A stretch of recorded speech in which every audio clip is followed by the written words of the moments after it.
que establece que debe funcionar y el Consejo Nacional del Trabajo. Bienvenido, Rodrigo, el país escucha. ¿Qué decir frente al veto en manera general? Y luego ya vamos a entrar en especificaciones que usted las tiene bastante claras. El país escucha, buenas tardes. Buenas tardes, Wilson. Buenas tardes a todos los radioescuchas y a todos quienes nos están viendo. El tema yo creo que es fundamental analizarlo primero, el tema del veto.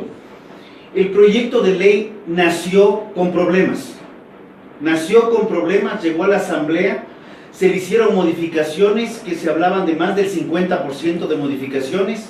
Luego, para el segundo debate, en un informe de viernes a lunes, se hicieron otro tanto de modificaciones más, y llegamos al punto en el cual tiene tantas modificaciones que lo que tenemos aquí es una suerte de Frankenstein, que no sabemos dónde mismo está el ojo, dónde está la oreja o dónde están los brazos, porque se ha tratado de acomodar un poco de cosas en un proyecto que todos los sectores productivos, todos los sectores generadores de empleo, 9 de cada 10 trabajadores salen del sector agropecuario. Simplemente hemos solicitado inicialmente el retiro del proyecto de ley, posteriormente se pidió el veto total al proyecto de ley y ahora sale con un veto parcial. Un veto parcial, y hay que analizar el texto, porque nos da ciertos conceptos. Vamos a impulsar el dinero electrónico, pero la pregunta es, ¿lo vamos a impulsar bajo el control y administración del Banco Central o sobre el sector privado? ¿Qué pasa con las cooperativas? Hay más inquietudes, porque dentro de los aspectos... Pero la idea original era que la banca privada maneje, y hubo un acuerdo previo incluso con la banca social y solidaria, que con aquella banca que maneja los recursos de esta economía, que no es aquella que maneja recursos económicos bastante considerables, sino más bien son recursos cooperativistas, señor de la Ley. Completamente de acuerdo. Más bien lo que vemos es el sistema cooperativo mueve alrededor del 30% del sistema financiero nacional. Entonces no es que es un marginal, es el 30%, es bastante importante. Más bien lo que hay que ver es qué nos dice la letra chiquita del texto, porque ya no es un tema solamente de qué nos dice el proyecto de ley, sino qué nos dice la letra pequeñita que va ahí. El tema de las potestades de las superintendencias, que son bastante discrecionales y amplias. Sí, se retira el impuesto a las tierras rurales y se mantiene eso, lo cual es positivo, pero también se mantiene el incremento de 3 puntos al impuesto a la renta, lo cual ya no es tan positivo, porque vemos una situación... Del 22 al 25. Del 3 puntos, porque hay empresas o sectores que estaban en el 22, que estaban en el 25 y que suben al 28, como el caso de minería. Entonces, hay que ir viendo... Pero hay exenciones también. Hay muy pocas exoneraciones, más bien lo que hay son un sinnúmero de adiciones. Es una ley recaudatoria, tanto es así que el ministro de la Torre hace referencia que la ley recuperará nuevamente alrededor de 45 millones de dólares. Parecería que el interés en el proyecto de ley es más recaudatorio que un proyecto de ley normativo y de reactivación económica. Es también importante decir que un segundo cambio que se introduce se refiere al tema financiero. El gobierno propuso la aplicación de un análisis técnico para modificar las tarifas bancarias. En el estudio no se incluirán solo costos por servicios en línea, sino recargos por el uso de cajeros de emisión de tarjetas, transferencias interbancarias, entre otros servicios. Sí, no, hemos leído las diferentes definiciones sobre el anuncio del presidente, porque nos estamos sustentando en un boletín de prensa de la SECOM, nos estamos sustentando en las declaraciones del presidente del día de ayer, pero el texto del archivo, el mismo presidente ha dicho que llegará a la Asamblea entre martes o miércoles. ¿Por qué la banca privada debe ser responsable de la liquidez del Estado? ¿Acaso el Banco Central no tiene esa responsabilidad como Estado? Son temas que nos dejan en inquietudes.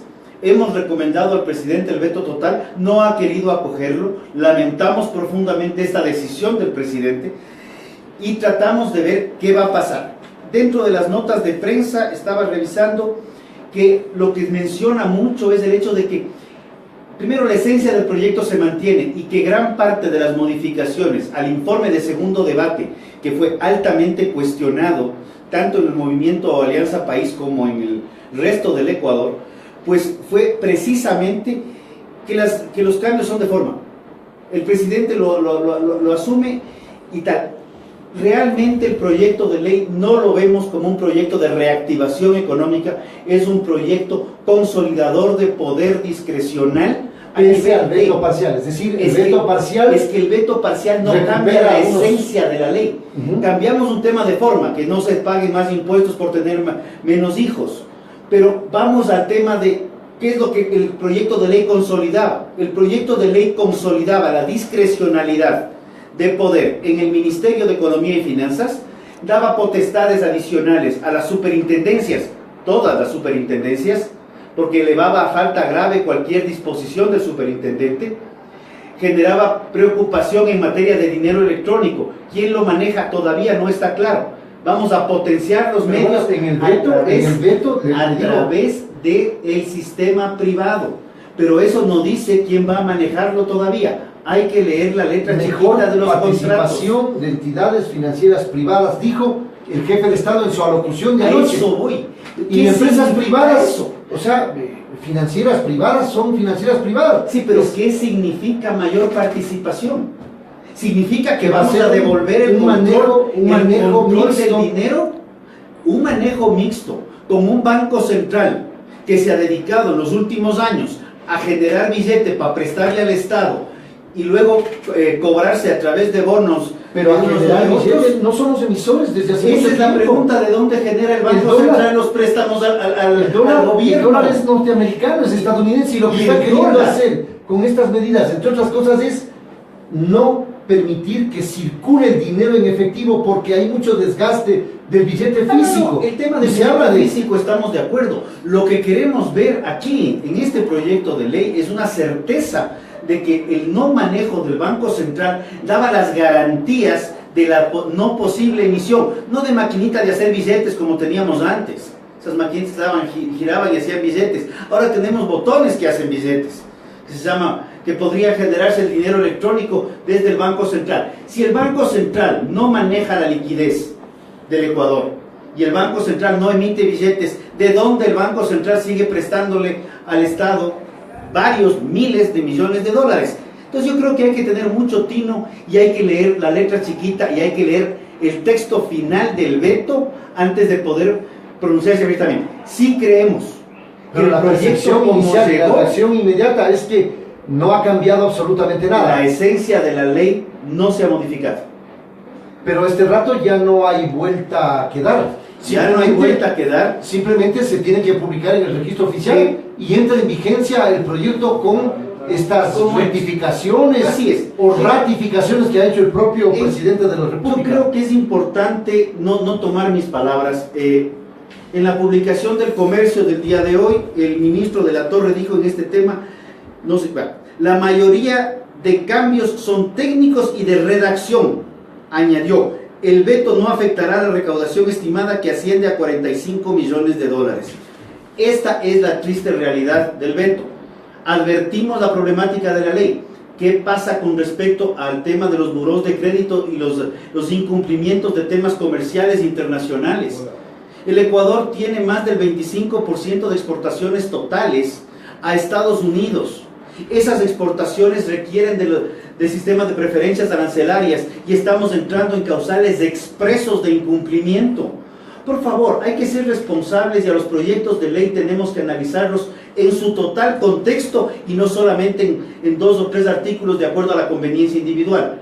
Los sectores productivos, todos, nos hemos pronunciado planteando de manera clara, frontal y justificada el por qué el proyecto debía ser retirado, debía ser en su momento archivado por parte de la Asamblea y posteriormente debía ser vetado totalmente.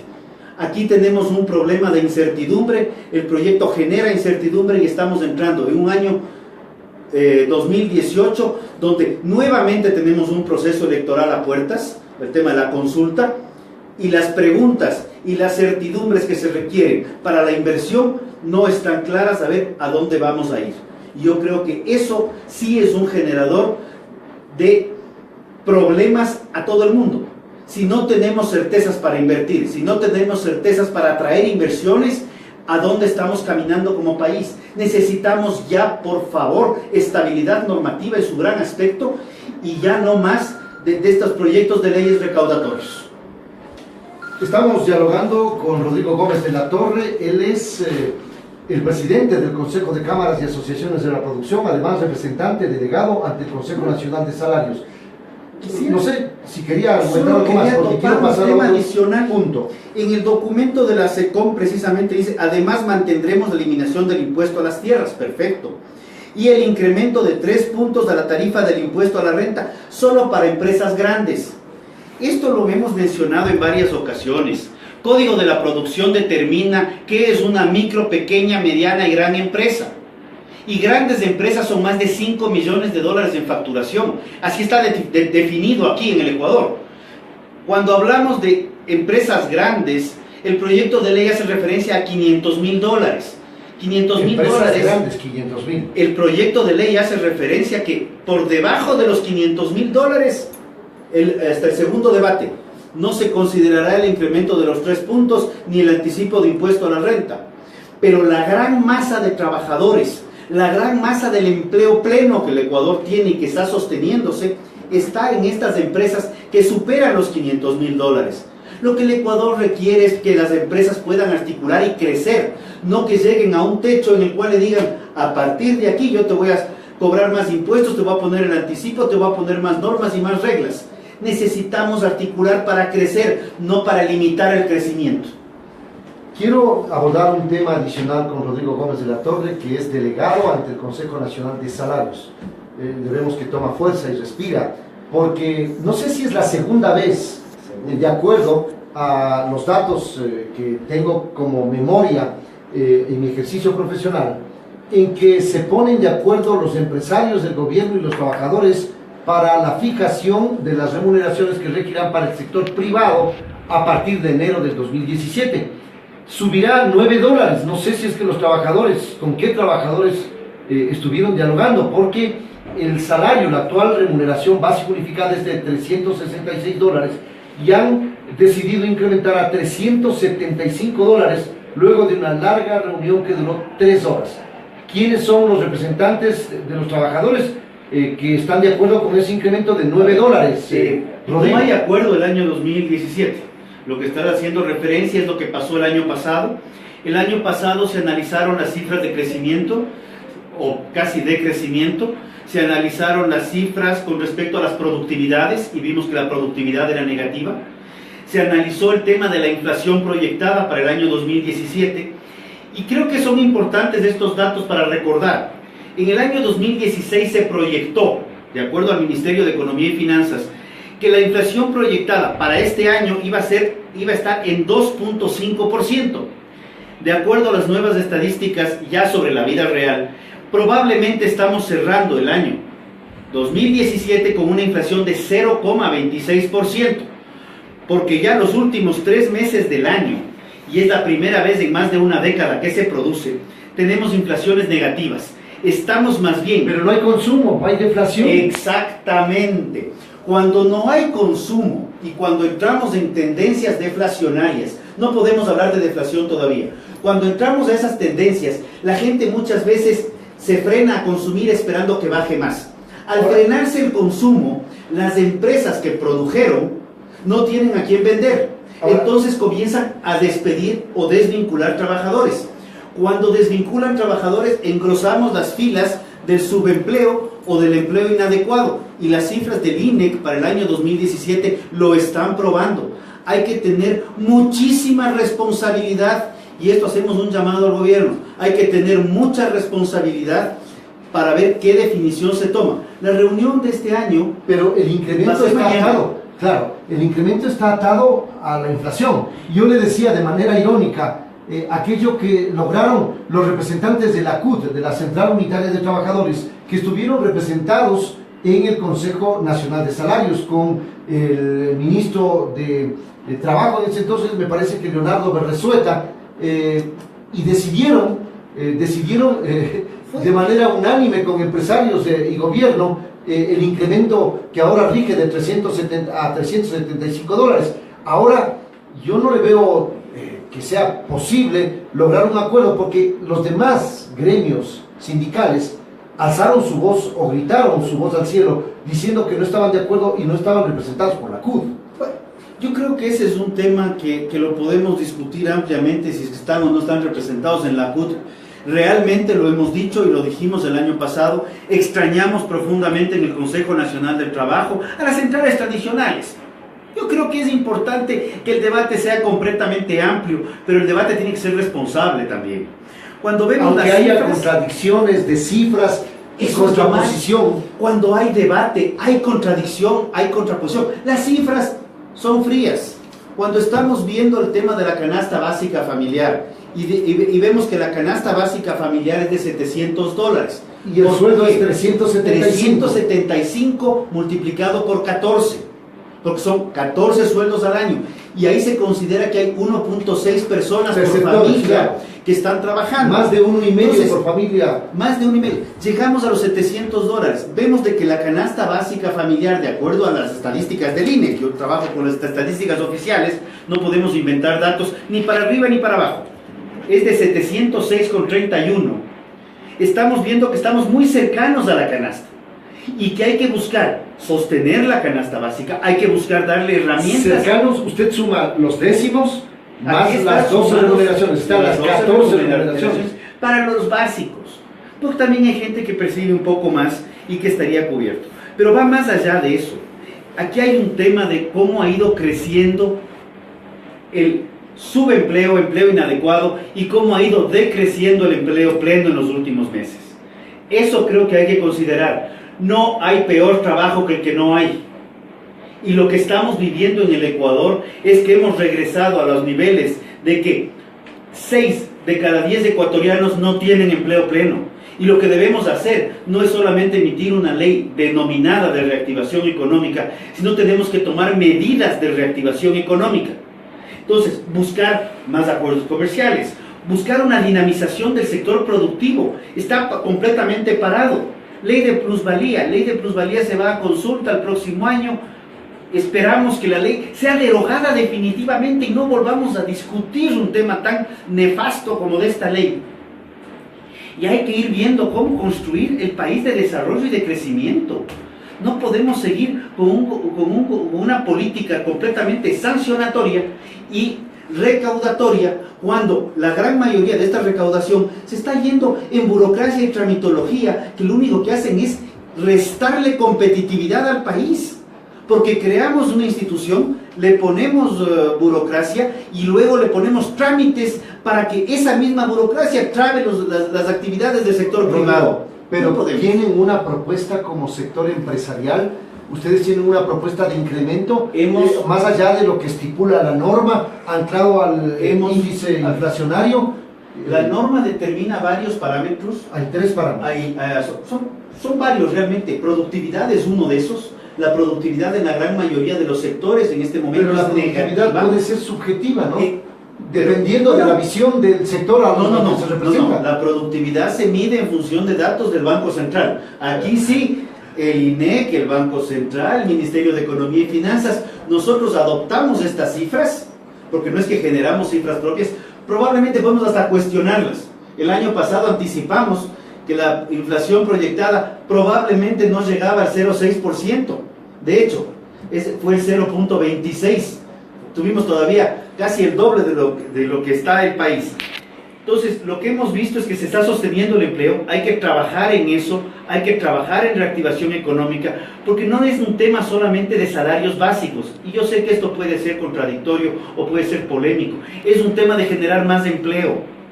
No puede ser que hayamos regresado a las tasas del año 2006. Necesitamos buscar mecanismos de dinamización real y pragmática en materia laboral, donde se pueda contratar más gente, donde las empresas puedan crecer, facturar más y no ser castigadas en una mayor facturación. Y confiamos plenamente. Hemos mantenido 3 mesas técnicas altamente discutidas y debatidas. Rodrigo, Yo creo que mañana esperamos tener humo blanco. Mañana es la primera reunión. Tienen que tener una segunda reunión y si no se ponen de acuerdo, el que fija es el ministro del Trabajo. Pero no tenemos que. Si no, podemos tener una segunda reunión. aquí el Consejo Nacional, si mañana, después de todo lo discutido, todo lo ampliado, todo lo debatido, pero tienen ustedes se llega a un acuerdo, un monto de yo no propuesta. quiero pronunciarme sobre montos. Porque Ya le veo que monto, está esquivando la pregunta. no estoy esquivando la pregunta, estoy absolutamente cerrado a plantear un monto, porque no es un tema de montos, es un tema de sostenibilidad del empleo. Entonces, ¿qué vamos a trabajar mañana? Vamos a tener la reunión, tenemos 3 temas para mañana.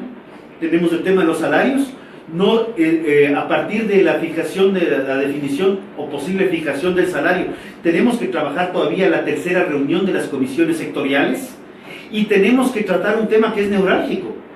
Del Consejo Consultivo Productivo y Tributario salió que se iba a dar una dinamización, la palabra dinamización es la que gusta, para las modalidades contractuales. Entonces, en base a esas modalidades contractuales, probablemente también podamos llegar a mayores acuerdos para poder consolidar un acuerdo sobre el tema de fijación salarial.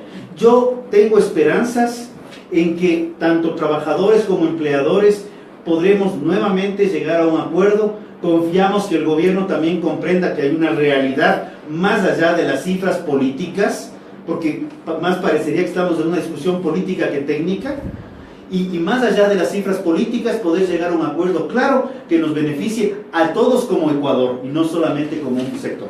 Rodrigo Gómez de la Torre, y su voz, su opinión como presidente del Consejo de Cámaras y Asociaciones de la Producción. Nos vamos a la pausa, no se vayan, regresamos con Eliseo Azuero, asambleísta independiente.